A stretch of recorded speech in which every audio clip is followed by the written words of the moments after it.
Bismillahirrahmanirrahim. Assalamualaikum warahmatullahi ta'ala wabarakatuh.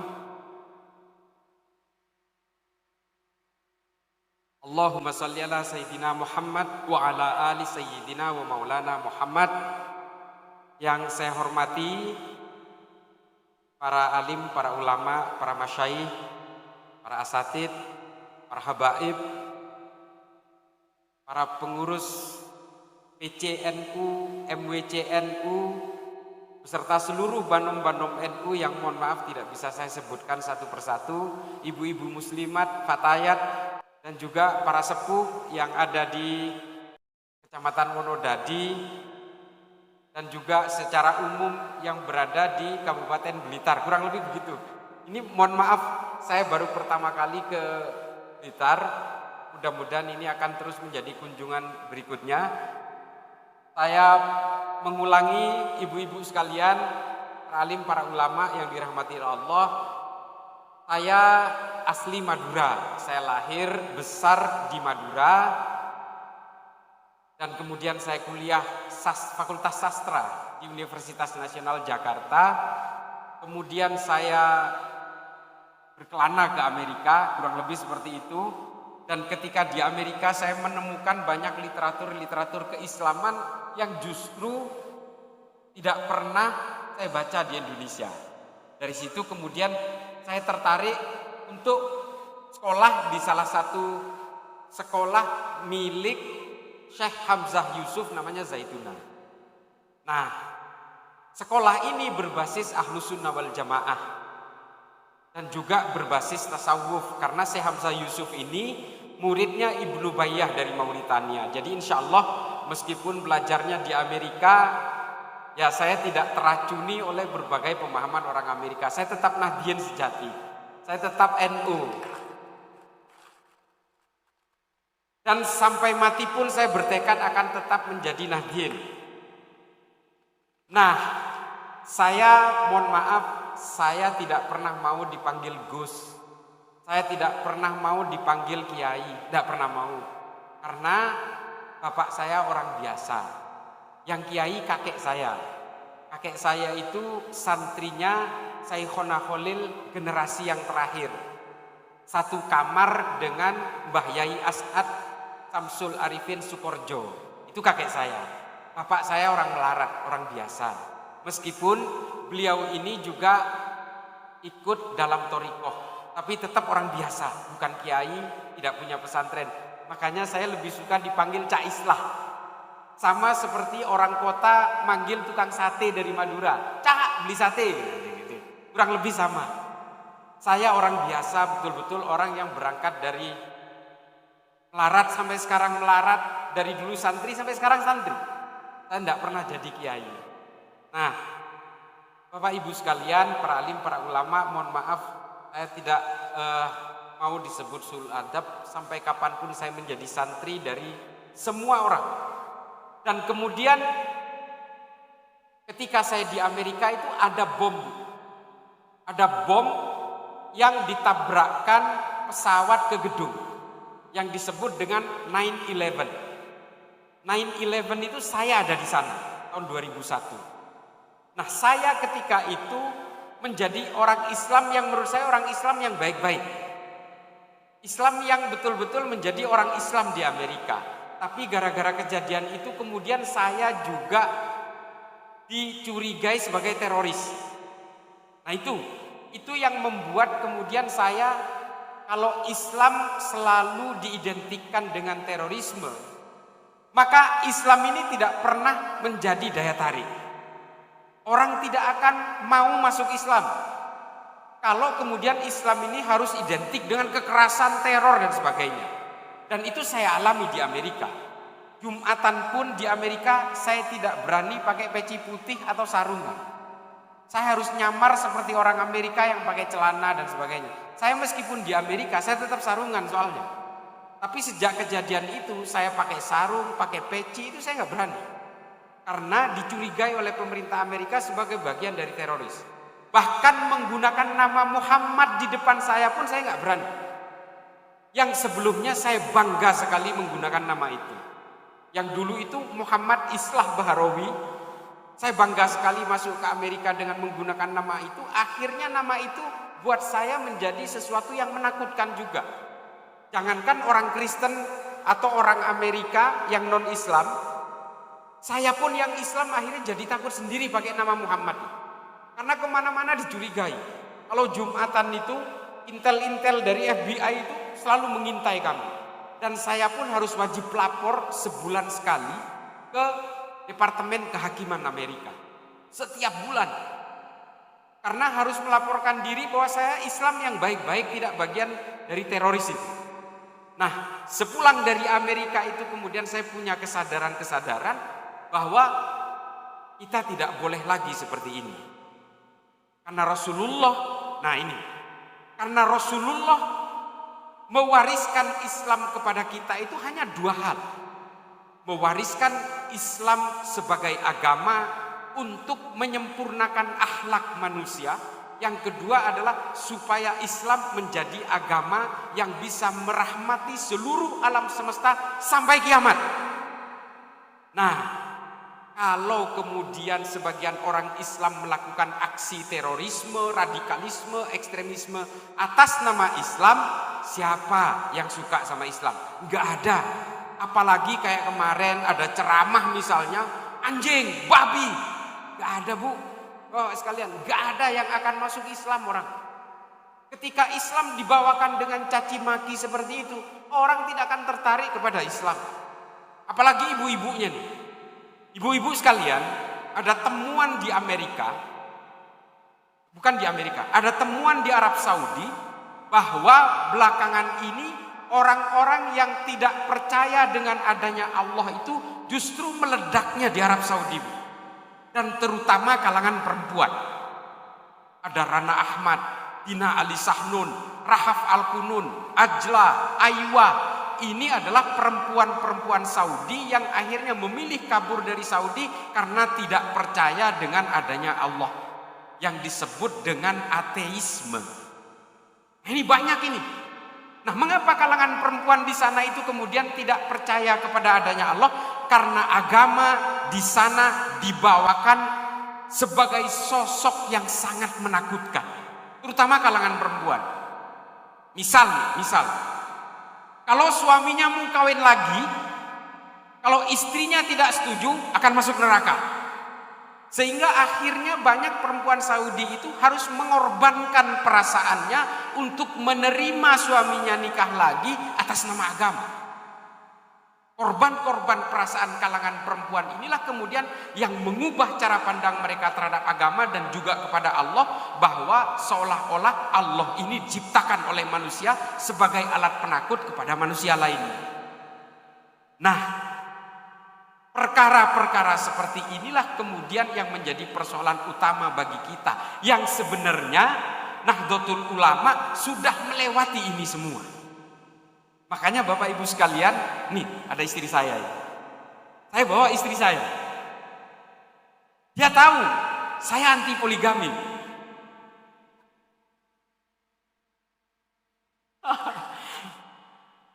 Apakah saya takut kepada istri saya? Enggak, istri saya yang takut kepada saya. Tapi kalau saya berbuat kesalahan, saya takut kepada istri saya.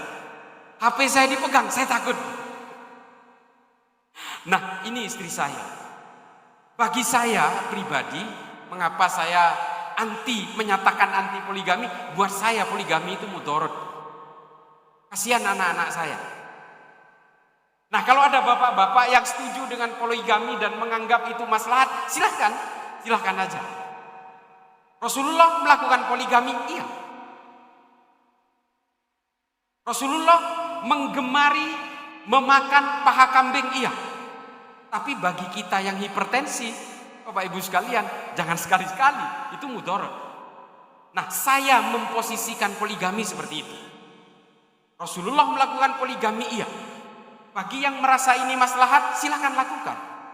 Tapi bagi yang merasa ini menjadi mudarat, ya nggak usah. Daripada keluarganya berantakan. Saya korban poligami karena orang tua saya berpoligami. Saya tidak mau menjadikan anak saya seperti saya di masa lalu. Maka kemudian saya sadar bahwa saya tidak mau poligami. Istri saya cantik kok, kata saya. Dan kecantikan istri saya nyatakan seperti ini tanpa harus menjelek-jelekan kecantikan istri orang. Nah, cara beragama itu sesederhana itu. Keyakinan yang kita pegang hari ini, bahwa keyakinan kita sebagai orang beragama adalah keyakinan yang paling benar, itu harus. Saya sebagai orang Nahdien, saya mengatakan tafsir-tafsir dari para ulama, Nahdlatul Ulama itu menurut saya yang paling benar. Tapi saya tidak harus menyalah-nyalahkan tafsir orang lain dan keyakinan orang lain. Itu NU seperti itu. Nah, persoalannya belakangan ini kan ada banyak ajaran-ajaran yang justru mengkafir-kafirkan orang NU. Nah, ini masalahnya. NU sebenarnya sudah melewati itu. Ketika NU tahlilan, ketika NU ziarah kubur, ketika NU maulid, ini ahlul bid'ah ini zindik, ini fasik, dan kemudian dikafirkan. Nah, ini yang menjadi persoalan Bapak Ibu sekalian dari berbagai aksi terorisme di seluruh dunia. Ketika orang sudah cenderung mengkafir-kafirkan orang lain dan gelisah oleh berbagai perbedaan, maka orang itu akan melakukan aksi-aksi kekerasan terhadap siapapun yang berbeda. Paham ini mohon maaf, saya bukannya tidak suka kepada pahamnya, tapi ketika paham ini menjadi alat pemecah belah dan kemudian memancing orang untuk berbuat kekerasan kepada yang berbeda, maka saya harus melawan ini. Paham ini bernama paham Wahabi Salafi. Apakah saya ngecap dengan ini? Saya punya data. Saya bekerja sebagai, Bapak Ibu sekalian, saya bekerja sebagai tenaga ahli di Mabes Polri. Saya sangat peduli dengan pencegahan terorisme. Dan setiap teroris yang ditangkap oleh Densus 88, saya hampir menemui semuanya. 2.141 orang yang ditangkap oleh Densus dari tahun 2000 sampai hari ini, 99,9% adalah orang yang memiliki paham Wahabi Salafi. Saya bertanggung jawab dengan data ini. Kalau ada yang nggak percaya atau yang tidak suka, ketemu sama saya. Akan saya ketemukan dengan tahanan-tahanan teroris yang ada di penjara, ngobrol sendiri. Apa paham mereka? Hanya ada 6 yang bukan penganut ini. 4 orang itu adalah kelompok Husein Hasni. Ini anggota FPI, Pak.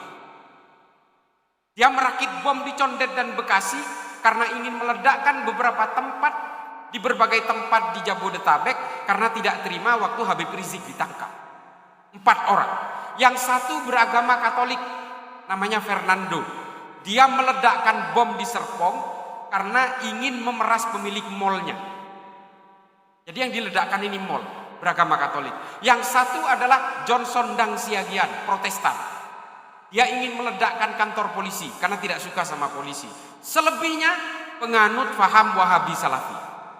Alhamdulillah tidak secuil pun dari orang Nahdien yang ditangkap oleh Densus 88. Tepuk tangan untuk NU.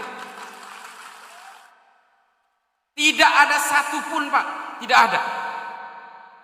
Nah, kemudian yang menjadi pertanyaan, mengapa kok orang NU tidak pernah menjadi teroris? Karena kita diajari untuk tidak pernah gelisah oleh berbagai perbedaan.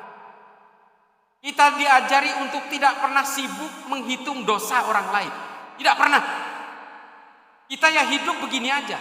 Di sebelah kita ada orang yang berbeda, ya sudah kita bertetangga. Kita tidak pernah gelisah oleh berbagai perbedaan yang bahkan NU diajarkan untuk tetap legowo ketika ada orang yang menjelek-jelekan NU. Bahkan pada zaman Soekarno, Bapak Ibu sekalian, orang-orang NU itu justru yang dibantai oleh PKI pada zaman itu. Santri NU, kiai NU. Makanya kemudian ulama-ulama NU melakukan perlawanan mau tidak mau. Nah, pada zaman Soeharto kemudian kita juga dicurigai, Pak. Waktu muktamar NU di Cipasung, Gus Dur dicurigai ingin mengambil alih pemerintahan sehingga kemudian dibuat sosok tandingan namanya Abu Hasan. Kita dicurigai, kita dibatasi, dialienasi dan sebagainya. Nah, kemudian apa yang terjadi setelah itu? Gus Dur menjadi presiden pun diturunkan secara tidak konstitusional. Apakah ada orang NU yang ngamuk-ngamuk? Gak ada, Pak. Karena kata Gus Dur, persoalan bangsa ini jauh lebih penting daripada sekedar jabatan saya. Ini Gus Dur.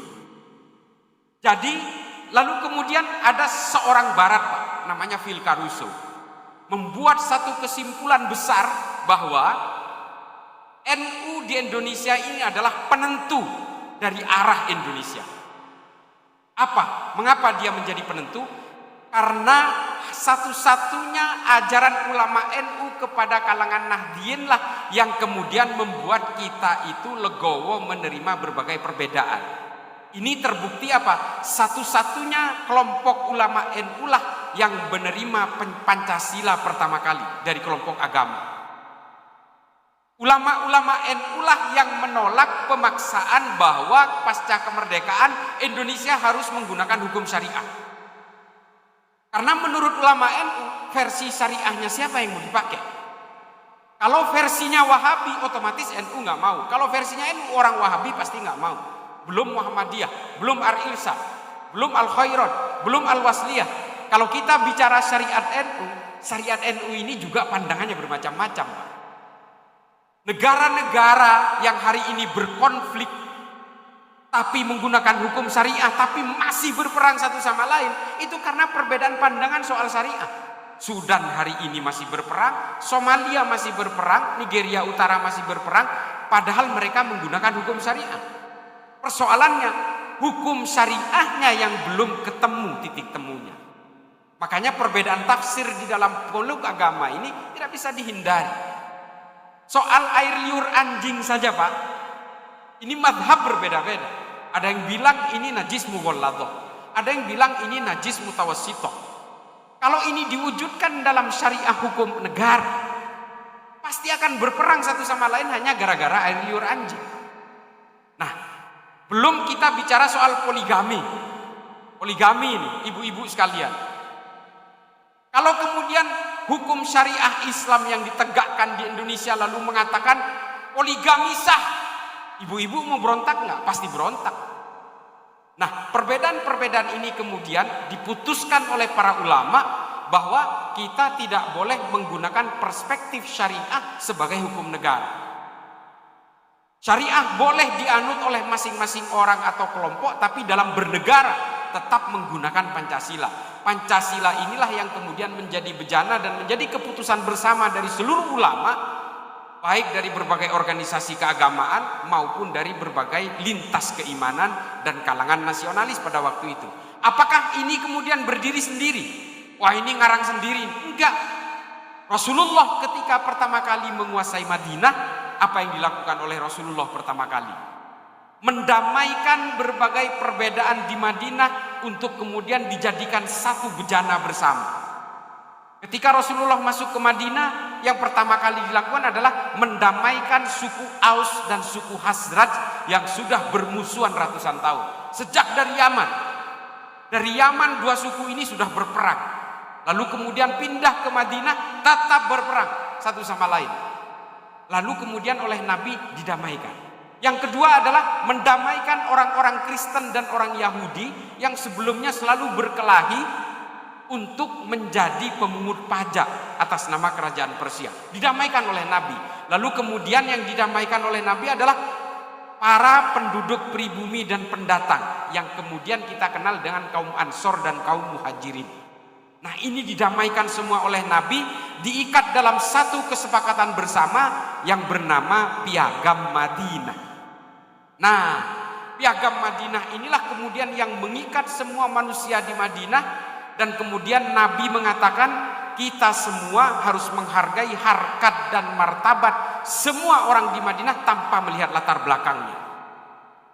Nah, Nabi kemudian menggunakan konsep Piagam Madinah ini untuk apa? Untuk menghargai semua manusia, karena semua manusia apapun agamanya, apapun sukunya memiliki harga diri yang sama. Jadi kita tidak boleh gelisah oleh perbedaan, Bapak Ibu sekalian. Nah, Piagam Madinah inilah kemudian yang ditulis oleh Ibnu Khaldun dalam Al-Muqaddimah dengan konsep al-asobiyah. Konsep al-asobiyah ini adalah kesepakatan bersama, kata Ibnu Khaldun. Kalau satu negara ini tidak bersepakat untuk membuat keputusan bersama, kesepakatan bersama, maka negara itu tidak akan pernah berdiri. Hidupnya akan penuh dengan peperangan. Zaman itu abad ke-13, Ibnu Khaldun sudah mencontohkan Sudan, Pak. Dan Sudan sampai hari ini masih berperang. Karena kata Ibnu Khaldun, lihatlah negara Maghrib itu. Negara Maghrib pada abad ke-13 itu adalah Sudan, Maroko, Mali, dan Tunis. Dan sampai hari ini pergolakan itu masih terjadi di sana. Kata Ibnu Khaldun apa? Karena isinya orang Khawarij semua.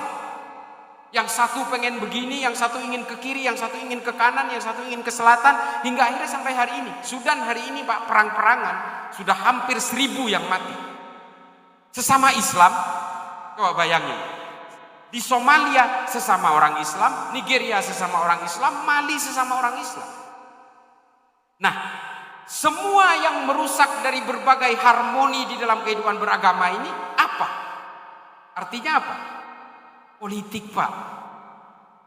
Gara-gara politiklah kemudian umat Islam terpecah belah, orang Kristen terpecah belah, orang Hindu terpecah belah, orang Buddha terpecah belah karena ambisi-ambisi politik.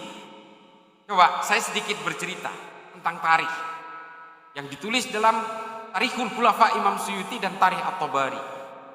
Rasulullah wafat, jenazahnya belum dimakamkan.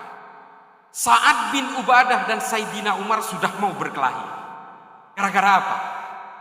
Gara-gara ingin menjadi penggantinya Kanjeng Nabi. Kata Sayyidina Umar, saya orang Quraisy, sama dengan sukunya Nabi. Tapi kata Sa'ad bin Ubadah, nggak bisa, saya orang pribumi. Saya harus menjadi penggantinya Nabi, gantian dong, kurang lebih seperti itu. Sehingga akhirnya dua orang ini mau berperang. Sehingga akhirnya Sayyidina Abu Bakar yang sedang merawat jenazahnya Kanjeng Nabi ini dipanggil. Abu Bakar, kamu harus datang. Itu Sa'ad dan Umar sudah menghunus pedang.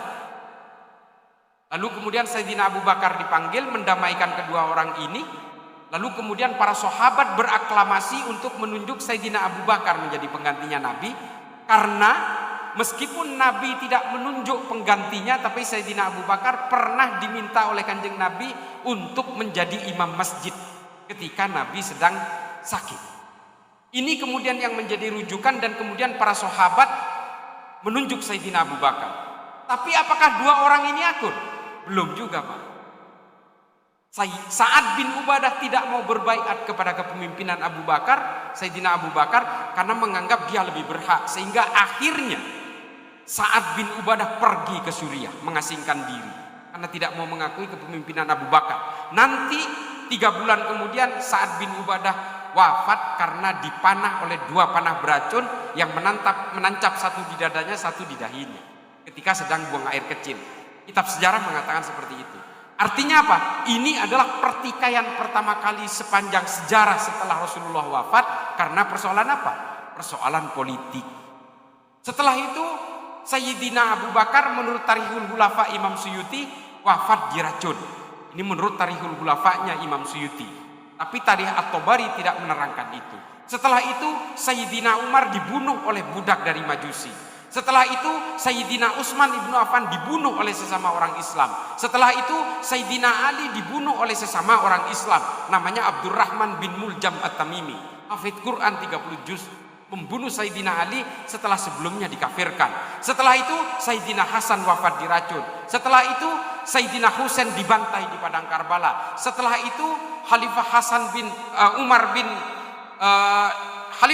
Khalifah kelima dari Bani Umayyah wafat juga diracun. Setelah itu peracunan dan pembunuhan sesama orang Islam terjadi karena persoalan apa? Karena persoalan politik. Perang sesama orang Islam, Bapak Ibu sekalian, itu juga terjadi. Perang Jamal, perang Siffin, perang Qurrah, perang Nahrawan, perang Zab. Ini semua terjadi memakan 140.000 sesama orang Islam saling bantai. Gara-gara apa? Gara-gara politik. Makanya kemudian NU memutuskan kita harus melepaskan diri dari pragmatisme dan juga politik praktis. kembali ke Hitoh 1926, kita lepaskan jubah-jubah politik itu, karena politik ini berbahaya kalau sampai kemudian disuntikkan kepada kalangan Nahdien. Nah, 1 abad NU kemarin dibuatlah satu fikih peradaban yang luar biasa, mengumpulkan para ulama ahlu sunnah wal jamaah dari Libanon, dari Mesir, dari Suriah. Dalam 1 abad NU kemarin diputuskan bahwa umat Islam, wabil khusus kalangan Nahdien, harus menolak cita-cita khilafah. Nah, mengapa kita harus menolak cita-cita khilafah ini? Karena cita-cita khilafah inilah Pak yang meracuni berbagai gerakan-gerakan kekerasan yang mengatasnamakan Islam. Al-Qaeda, ISIS, Boko Haram, Al-Shabaab, Hasan Turabi, Laskar At-Taibah, Jabatun Nusroh, Liwa'ut Tauhid, Gerakan Thailand Selatan, Abu Sayyaf di Filipina, JI, JAD, JAK, JAT, JAS, MMT, MIB, NII, Khilafatul Muslimin, Al-Zaitun, semua punya cita-cita politik. Ini yang kemudian menjadi kerikil dalam sepatu kehidupan kita. Nah, orang-orang Nahdien hari ini sebagai kekuatan terbesar dari seluruh ormas Islam di Indonesia tidak luput dari berbagai penggerusan terhadap keyakinan-keyakinan khilafah ini. Kita sedikit demi sedikit dirayu untuk kembali kepada khilafah. Kenapa? Kita diajak untuk kembali ke khilafah. Ini bikinan barat Pak, supaya orang Islam mundur jauh ke belakang. Mereka pinter Pak, orang barat ini ingin menguasai masa depan dengan memundurkan kita semua ke belakang. Ini tolong dipahami. Kalau kita mau tahu yang membuat Al-Qaeda siapa? Orang barat Pak. Yang membuat ISIS siapa? Orang barat. Dan kemudian gerakan-gerakan khilafah ini disalurkan ke Indonesia, termasuk paham Wahabi Salafi oleh orang barat, dibiayai oleh orang barat, supaya apa? Supaya kita mundur ke belakang ratusan tahun, supaya apa juga? Orang barat menguasai masa depan. Kita dipaksa untuk menggunakan masa lalu sebagai referensi paling ideal. Nah, hari ini kita diracuni, adik-adik kita ini yang masih kuliah, yang masih SMA, berusaha ditarik ke khilafah, karena ini memang propagandanya barat. Apakah kita harus menyalahkan orang barat? Mereka memainkan kepentingannya Pak. Kalau mau menyalahkan, salahkan diri kita sendiri yang terlalu mudah dibodoh-bodohi. Oleh karena itu, NU pada 1 abad kemarin menyatakan kita harus menolak dan kita tidak boleh terjebak di dalam berbagai operasi-operasi propaganda ini. JI, Jamaah Islamiyah Pak, yang sering ditangkap oleh Densus itu, punya cita-cita daulah khilafah. Hizbut Tahrir, daulah khilafah. Ikhwanul Muslimin, daulah khilafah. Mereka nyamar-nyamar Pak. Ustadznya disebar di tengah kita, seolah-olah mereka Nahdien. Tapi pada akhirnya kita digiring untuk tetap menjayakan khilafah. Saya tidak anti khilafah Pak. Khilafah ini bagian dari sejarah Islam. Tapi jangan jadikan khilafah ini sebagai cita-cita. Kalau tidak, kita akan terus mundur ke abad pertengahan. Sementara masa depan sudah dikuasai oleh orang-orang barat. Meskipun saya bekerja di Mabes Polri, saya tidak akan tabu untuk mengatakan ini, supaya apa? Supaya kita betul-betul cerdas menjadi orang Islam. Karena kita semua tahu, ini semua fabrikasi semua. Kantor pusatnya Hizbut Tahrir dan Ikhwanul Muslimin itu di London Pak, di Inggris. Dananya juga datang dari Eropa kok. Ini yang harus dipahami. Mereka kemudian menyuarakan demokrasi haram, anti demokrasi, tapi mereka dibina oleh kekuatan-kekuatan demokrasi di barat. Untuk apa sasarannya? Orang Islam Pak. Dan kalau mau bicara Islam di Indonesia, orang-orang NU lah yang paling akan digerus oleh mereka. Belum kekuatan Wahabi, belum Ikhwanul Muslimin yang pura-pura menjadi NU, belum juga orang-orang dari Hizbut Tahrir yang berusaha meracuni adik-adik kita ini supaya kembali ke khilafah. Ini semua propaganda barat yang harus kita lawan. Kalau kita ingin memajukan Islam, majukan lewat ilmu pengetahuan. Adik-adik sekalian, ini generasi muda yang masih kuliah, yang masih nyantri, yang masih sekolah, tolong dipahami. Kalau kalian ingin memajukan Islam, majukan lewat ilmu pengetahuan, cari ilmu sebanyak-banyaknya. Kita pernah berjaya lewat ilmu pengetahuan sejaya-jayanya. Ilmu kedokteran yang dipakai oleh berbagai dokter di seluruh dunia hari ini diawali dari pemikirannya Ibnu Sina tentang anatomi tubuh manusia, tentang teori-teori kimia, teori oksidasi, teori fermentasi. Ini diketemukan oleh salah seorang pemikir Islam namanya Jabir Ibnu Hayyan yang dipakai sampai hari ini. Semua pemikirannya orang Islam. Lensa kamera yang hari ini kita pakai di handphone kita, kita tahunya diciptakan oleh orang Jerman, padahal ditulis pertama kali oleh pemikir Islam tanpa nama yang disebut berbagai konsep itu dalam sebuah kitab namanya Al-Haya. Karena di Islam, di Arab tidak dihargai kitab ini karena tidak ada pengarangnya, kemudian digotong ke Eropa sehingga orang Eropa yang kemudian membuat lensa pertama kali berdasarkan Al-Haya.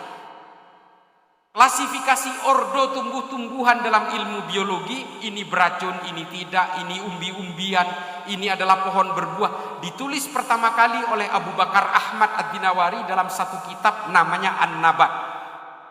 Kata nabati itu diambil dari judul kitabnya Abu Bakar Ahmad Ad-Dinawari yang disebut dengan nabati. Lalu kemudian angka 0 dalam matematika yang menciptakan siapa? Al-Khawarizmi. Kalau kita hari ini tidak mengenal angka 0 yang diciptakan oleh Al-Khawarizmi, kita semua hanya mengenal angka 1 sampai 9. Tidak mengenal ribuan, ratusan, dan puluhan. Ini yang menciptakan orang Islam, Pak. Dan kita kemudian berjaya sejaya-jayanya. Yang menciptakan jaga jarak dalam pandemi kemarin, itu adalah hasil rumusan dua ilmuwan besar pada zamannya. Satu, seorang pendeta Kristen namanya Al-Ibri, yang kemudian merumuskan bersama ahli kesehatan Islam pada abad ke-12 namanya Imam An-Nawawi. Ditulis dalam sebuah buku keilmuan yang disebut dengan Akhbari Moghulan. Ini Islam, Pak. Ketika orang Islam itu betul-betul mengenal ilmu pengetahuan, kita tidak gelisah oleh berbagai perbedaan. Orang Cina, orang Eropa, orang Asia Tengah datang semua ke Baghdad untuk merumuskan ilmu pengetahuan. Sehingga kita pernah melahirkan Al-Birri, Al-Biruni, Imam Ghazali, Ibnu Rushd, Tabrizi, Rumi. Itu semua yang kita lahirkan. Ilmu-ilmu Islam kemudian berkembang di Eropa dan menjadi kontributor utama dalam peradaban manusia. Bapak Ibu sekalian yang dirahmati oleh Allah, saya bercerita ini apa? Mari kalau kita ingin mengembalikan kejayaan Islam, kembali kita kepada ilmu pengetahuan, bukan politik. Kita gagal, Pak, dalam politik. Gagal kita dalam politik. Umat Islam pernah menguasai Eropa 600 tahun. Setelah ditumbangkan oleh kerajaan Kristen, apa yang terjadi? Seluruh orang Eropa yang beragama Islam dibaptis paksa menjadi Kristen, Pak. Pada akhirnya apa? Kalau agama itu dibawakan dengan kekuatan politik, maka nanti keimanan pun akan ikut kepada penakluk-penakluk berikutnya. Armenia pernah diislamkan oleh Kekaisaran Ottoman. Setelah Kekaisaran Ottoman tumbang di Armenia, mereka berubah menjadi Kristen lagi, Pak. Keimanan itu pada akhirnya mengikuti penakluk-penakluk berikutnya. Nah, hari ini Nahdien yang sedang berkuasa tanda kutip di Indonesia.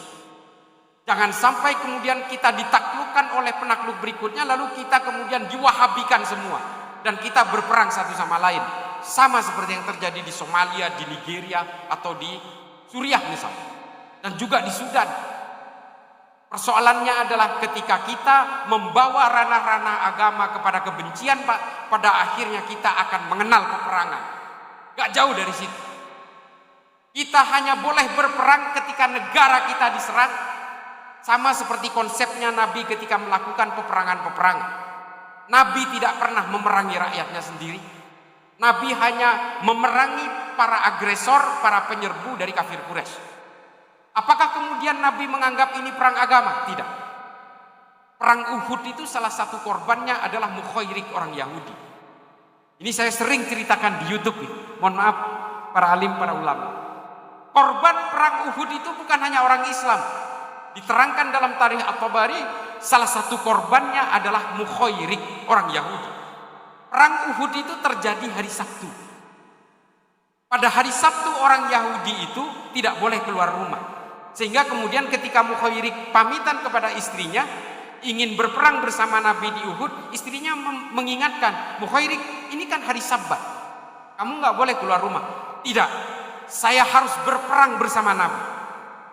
Karena kepemimpinan Nabi lah yang membuat kita hidup nyaman di Madinah, kata Mukhairik. Ambilkan secari kertas, kata Mukhairik kepada istrinya. Lalu kemudian diambilkan secari kertas, Mukhairik membuat surat wasiat, kalau saya mati dalam perang Uhud, 3 kebun kurma saya akan saya hibahkan kepada Nabi Muhammad. Berangkat berperang, gugur Pak.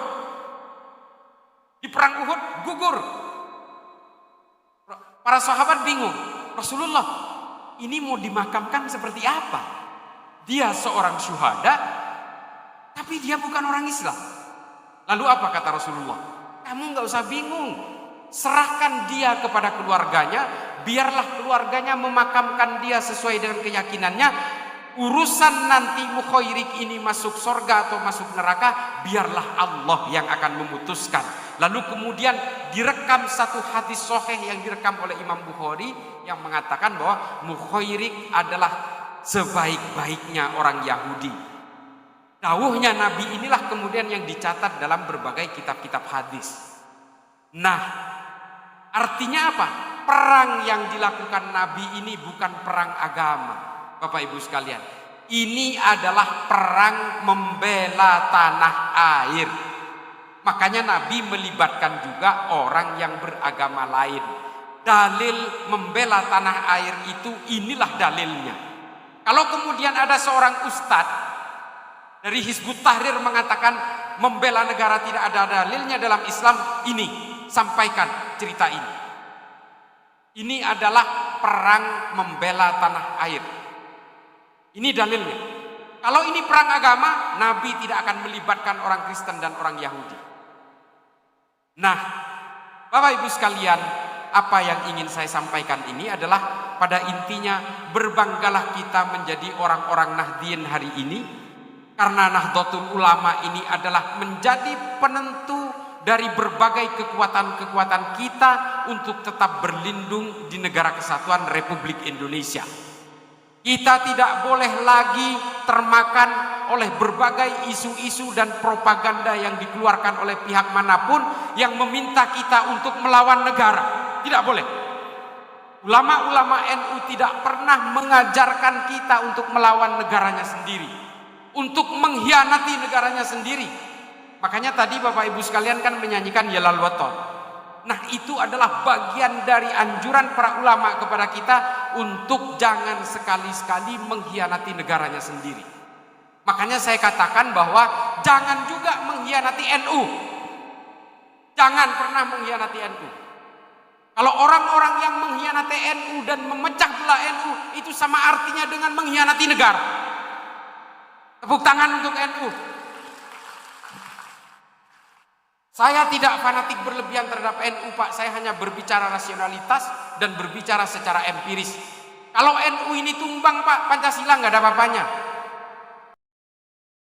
Apa yang ingin saya katakan adalah Bapak Ibu sekalian, mari kita tetap berpegang teguh kepada para ulama NU yang selalu mengajarkan kita tentang kedamaian dan cinta terhadap negara. Nah, pertanyaan terakhir dan juga bagian terakhir. Apakah boleh kemudian kita ini semua bergerak dalam bidang politik? Harus, Pak. Orang-orang Nahdliyin di Wonodadi kalau yang mampu dan merasa punya biaya kasarnya harus berpolitik, Pak. Kata siapa ini? Kata Imam Ghazali dalam Ihya. Bahwa orang-orang Islam ini harus terjun ke dalam politik supaya produk politik ini tidak keluar dari Maqasidus Syariah. Harus, Pak. Tapi apa syaratnya?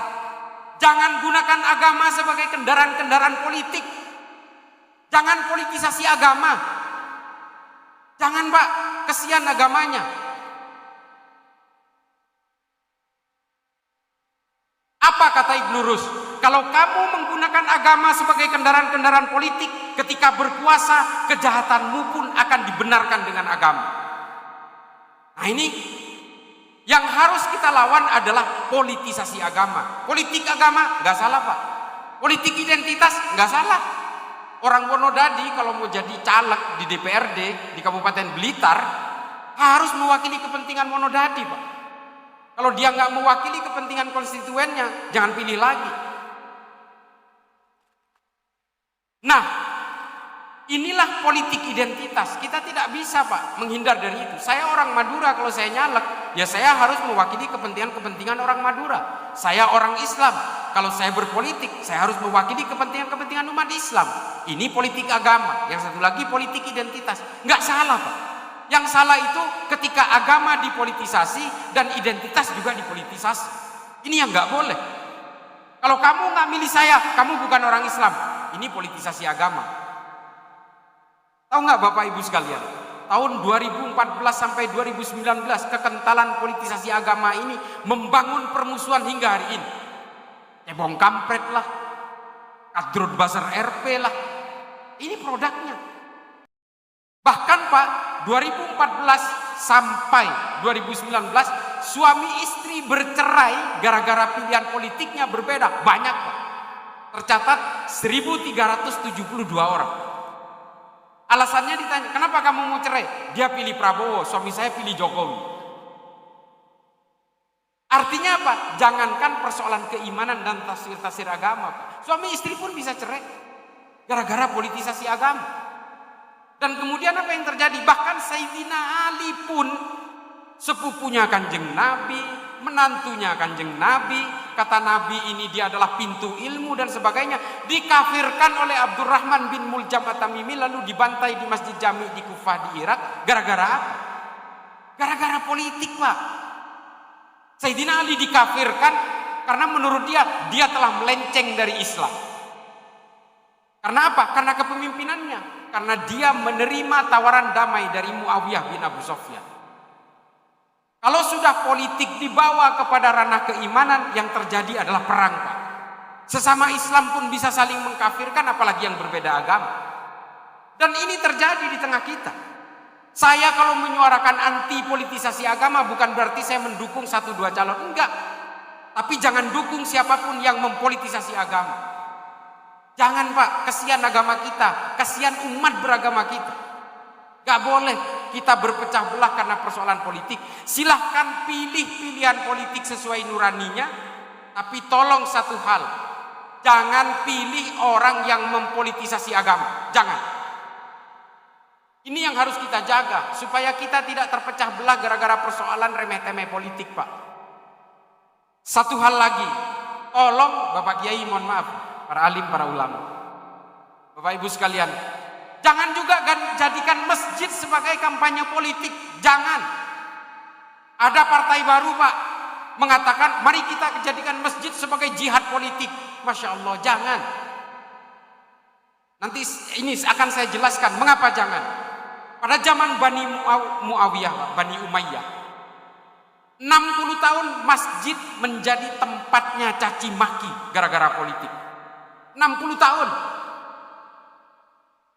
Ketika khotib melakukan khutbah pada Jumatan, dia mencaci maki Sayyidina Ali. Di masjid yang pro kepada Sayyidina Ali, mencaci maki Muawiyah. Selama 60 tahun masjid hanya diisi khutbahnya dengan caci maki kepada pihak yang berbeda karena persoalan orientasi politik. Hingga akhirnya Khalifah Umar bin Abdul Aziz memutuskan ini harus dihentikan. Lalu kemudian dibuat aturan khotib di bagian akhir ketika melakukan khutbah Jumat baca surat An-Nahl ayat 90. Insya Allah di masjid sini membaca itu. Innallaha ya'muru bil adli wal ihsan wa ita'i dzil qurba wa yanha 'anil fahsya'i wal munkari wal baghi ya'idukum la'allakum tadhakkarun. Wa dzikrullahi akbar. Ini dirumuskan pertama kali oleh Khalifah Umar bin Abdul Aziz untuk menghentikan kampanye-kampanye politik di masjid. Karena kejadiannya adalah setelah mencaci maki di masjid, keluar dari masjid mereka saling bantai Pak. Gara-gara berbeda politik padahal sesama Islam. Jadi kalau ada partai yang mengatakan masjid tempat jihad politik, ini harus kita lawan. Ini bertolak belakang dengan konsepnya Khalifah Umar bin Abdul Aziz. Ada yang mengatakan, kan Rasulullah berpolitik di masjid. Beda Pak. Apa yang dilakukan oleh Rasulullah untuk berpolitik di masjid sama seperti yang dilakukan oleh para ulama NU ketika melawan penjajah. Rasulullah juga berpolitik di masjid, merumuskan strategi perang di masjid untuk melawan musuh bersama. Musuh bersamanya siapa? Kafir Quraisy.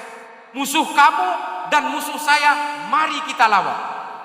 Hari ini kan berbeda, Pak. Musuh saya meminta kepada kalian untuk kita lawan. Jadi kita semua diminta untuk melawan musuhnya dia saja. Parpol lain yang bermusuhan dengan saya, mari kita lawan semua. Nah itu hari ini. Zaman Rasulullah tidak. Mari kita semua, musuh kita yang bernama kafir Quraisy, musuh kalian dan musuh saya, kita perangi bersama. Musuh bersama, Pak, bukan musuh saya. Hari ini kan enggak. Politik-politik ini kan berkampanye di masjid untuk meminta supaya melawan musuhnya dia saja. Kita semua diracuni untuk saling berperang untuk kepentingan dia saja, untuk kekuasaan dia saja. Ini bedanya. Dan ulama-ulama NU serta Muhammadiyah pada zaman dulu juga menggunakan glorifikasi di masjid untuk melawan penjajah Belanda, karena penjajah Belanda itu adalah musuhnya NU, musuhnya Muhammadiyah, musuhnya Indonesia, dan musuhnya kita semua untuk kita hentikan dan kita usir dari bangsa ini. Sama, Pak, dengan konsepnya Rasulullah. Kan hari ini kan enggak pakai baju parpol, lambangnya di sini bintang, dengan bahasa Arab yang fasih. Habis itu kita semua diminta untuk coblos dia. Nah ini kan sama artinya dengan kita diminta untuk melawan musuhnya dia sendiri. Padahal musuhnya dia belum tentu musuhnya kita. Nah ini bedanya, Pak. Bapak Ibu sekalian, pada bagian yang paling terakhir, saya minta kepada Bapak Ibu sekalian, apabila punya anak perempuan, dorong menjadi ahli fikih perempuan. Di Islam ini kekeringan ahli-ahli fikih perempuan, Bapak Ibu sekalian. Saya punya anak perempuan, tapi saya gagal juga mendorong anak saya menjadi ahli fikih perempuan. Dia malah menjadi ahli komunikasi politik. Saya juga gagal. Artinya apa?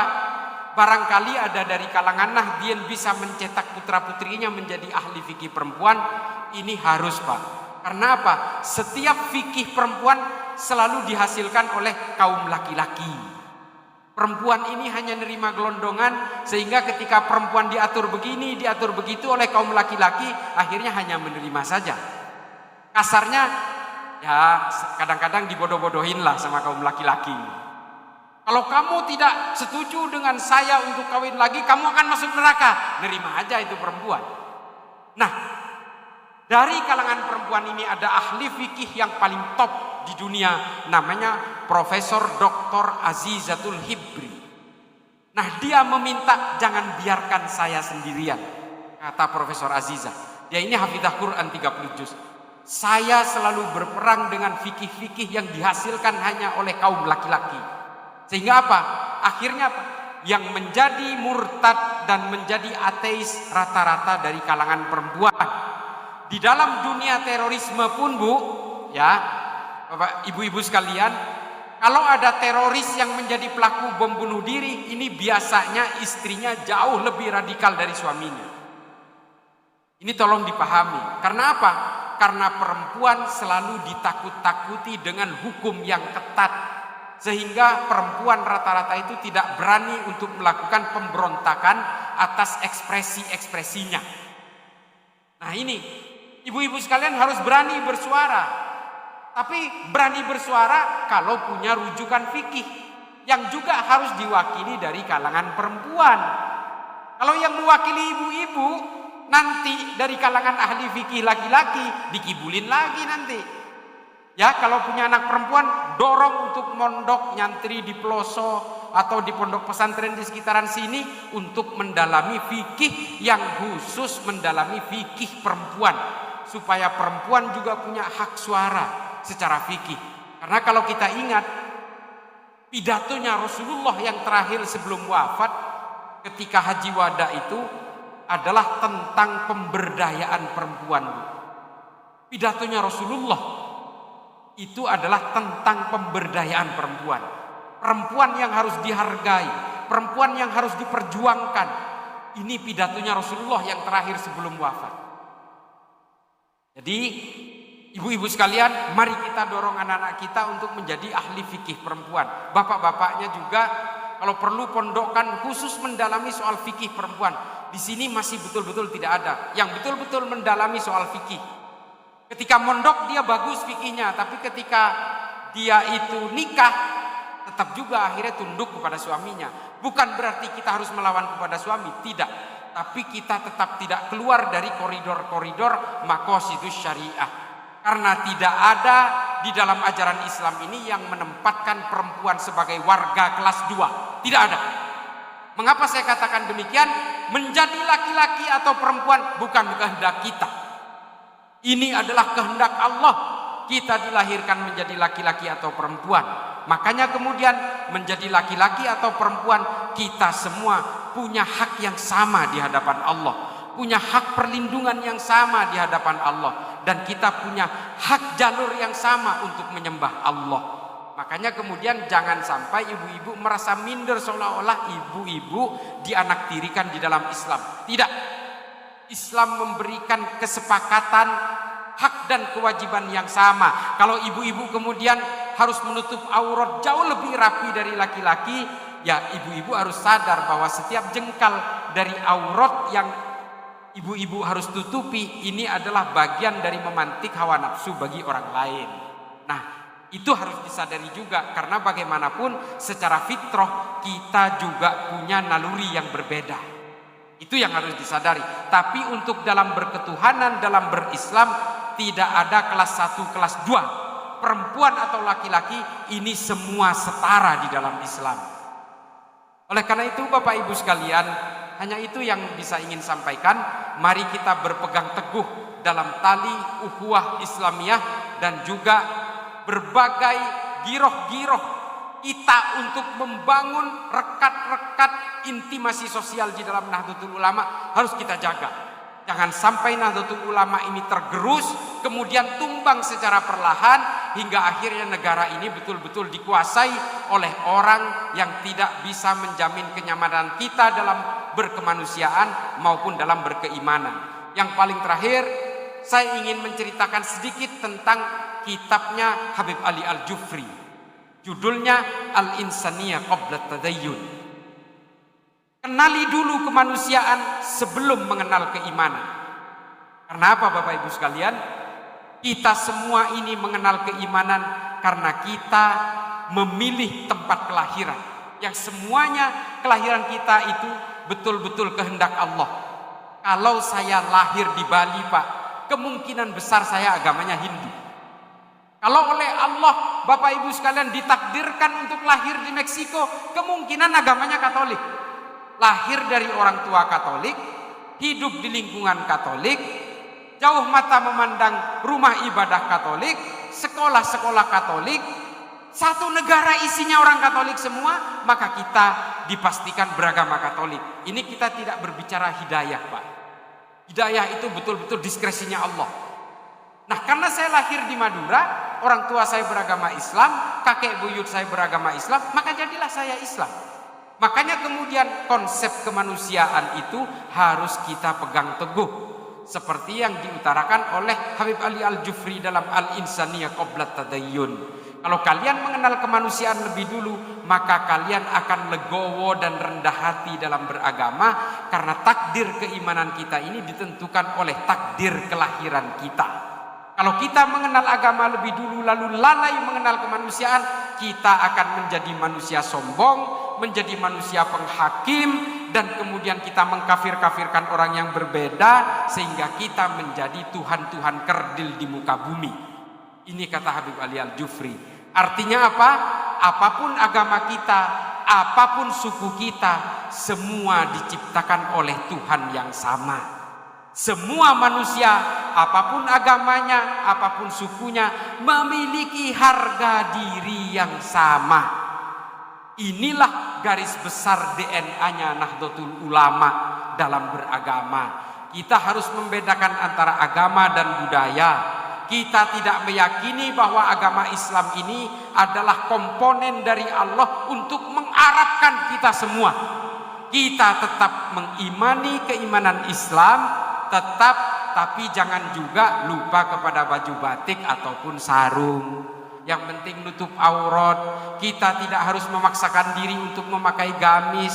Tidak harus, Pak. Tetaplah kita berpeci hitam, imannya Islam, naik haji ke Mekah, kita ziarah ke makam Rasulullah juga di Madinah. Tetap, Pak, keimanan Islam yang sifatnya prinsip atau thawabit kita jaga. Yang kita harus rumuskan dan kita musyawarahkan adalah hal-hal yang bersifat mutaghayyirat. Nah, ini yang penting, Pak. Kita jangan pernah gelisah oleh berbagai perbedaan. Kita tetap memegang teguh berbagai sanad keilmuan dari para ulama, Nahdlatul Ulama.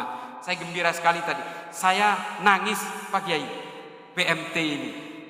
Kalau Mbah Hashim mungkin masih hidup hari ini, betapa bangganya beliau. Ini yang membuat kita hari ini betul-betul Nahdlatul Ulama harus menjadi manusia-manusia yang cerdas. Kita tidak boleh lagi menjadi korban-korban pembodohan berbagai ambisi politik atau ambisi-ambisi orang lain, wabil khusus propaganda barat. Jangan.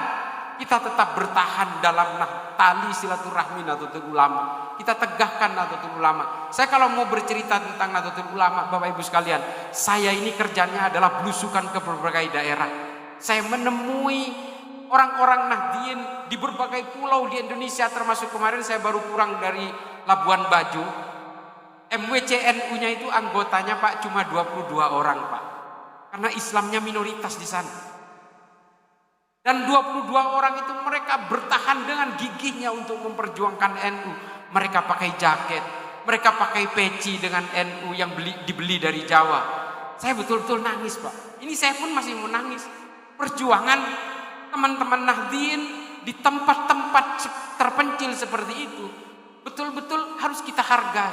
Betapa cintanya mereka kepada keilmuan dan para ulama Nahdlatul Ulama. Sementara ulama-ulama yang kadang-kadang ulama-ulama Nahdlatul Ulama yang terpengaruh oleh berbagai mimpi-mimpi politik di negara kita lupa kepada saudara-saudara kita kalangan Nahdien yang ada di pelosok, bagaimana perjuangan mereka. Mohon maaf Bapak Ibu sekalian, saya kemarin menemui mereka itu bahkan sound system aja nggak ada.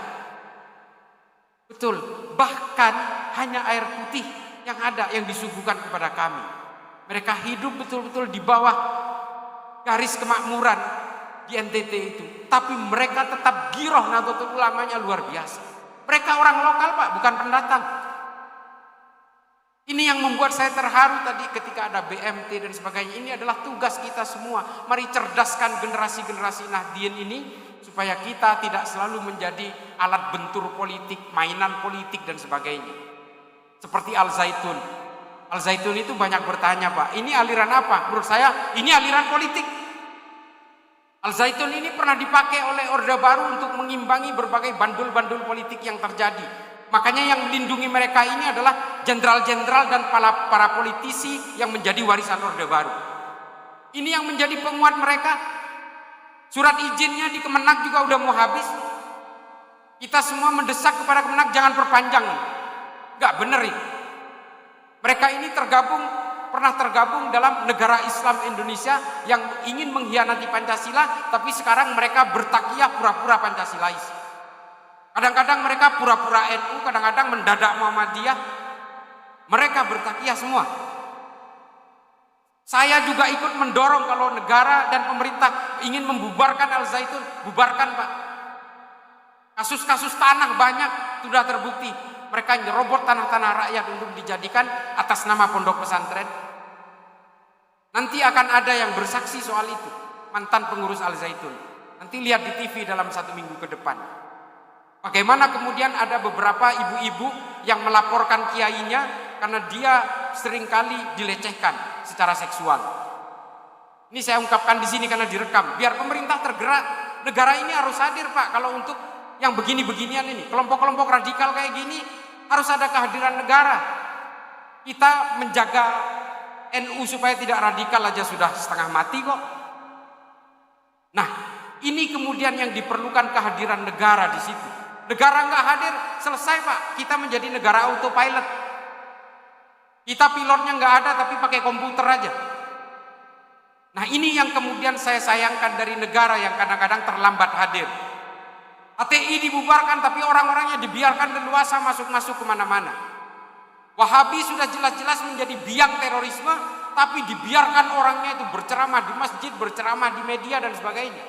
Negara kemana? Saya objektif Pak, meskipun saya bekerja di satu lembaga yang berada di bawah naungan negara, tapi saya juga tidak harus kemudian selalu ikut kepada kemauan negara kalau itu membahayakan buat negara itu sendiri. Saya selalu bersuara soal ini di mana-mana. Mohon maaf kalau tidak ada yang berkenan, tapi saya tidak bisa menyembunyikan isi hati saya. Karena kerjaan saya itu berkeliling kemana-mana, menemui banyak orang, menemui banyak suku, menemui banyak agama, dan menemui kalangan Nahdien dari berbagai lapisan masyarakat. Sampai yang betul-betul mereka itu gajinya Pak sebulan itu cuma 120.000. Sebulan, bagi aja 30 berapa? Coba 40.000. Mereka itu rata-rata ngantongin untuk tabungannya, 80.000-nya buat makan coba. Ini saya temui di berbagai di luar Jawa Pak. Kesian, tapi mereka tetap bangga menjadi Nahdien. Bendera NU berkibar-kibar Pak di rumahnya. Pecinya ini NU udah memerah. Mungkin udah tahunan umurnya. Makanya saya kalau menemui orang-orang Nahdien seperti ini, Masya Allah ini perjuangannya luar biasa. Hanya karena apa? Hanya ingin memegang teguh warisan para ulama NU. Makanya kemudian kalau saya ada Habib, menggunakan oknum Habibnya, mencaci maki ulama NU, dan juga mencaci maki kalangan Nahdien, saya terus terang gak mau cium tangan kepada dia. Meskipun dia Habib.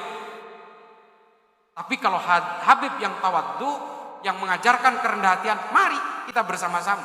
Kita melebur dalam NU. Tapi kemudian membuta-butakan Gus Dur, mentang-mentang ulama NU mengajarkan kita untuk takzim kepada habaib, lalu dia menggunakan nama habaibnya untuk justru mencaci maki kita. Ini kacang lupa kulitnya Pak. Ini terutama yang FPI. Sekarang nyerang NU semua. Padahal yang ngajari kita tunduk, patuh, taat, takzim kepada para habaib itu ulama NU. Tapi mereka hari ini ngacak-ngacak NU, menyerang ulama-ulama NU, membuta-butakan Gus Dur dan sebagainya. Apa ini? Politik semua. Makanya Bapak Ibu sekalian, saya nggak bisa kalau ingin memendam hal-hal seperti ini. Saya harus suarakan supaya kita menjadi manusia cerdas semua. Harus menjaga NKRI, menjaga Pancasila, memegang teguh panji-panji ajaran para ulama, Nahdlatul Ulama. Itu saja. Karena saya punya keyakinan kalau Nahdlatul Ulama tumbang, Pancasila tumbang. Dan negara ini menjadi negara yang hancur-hancuran.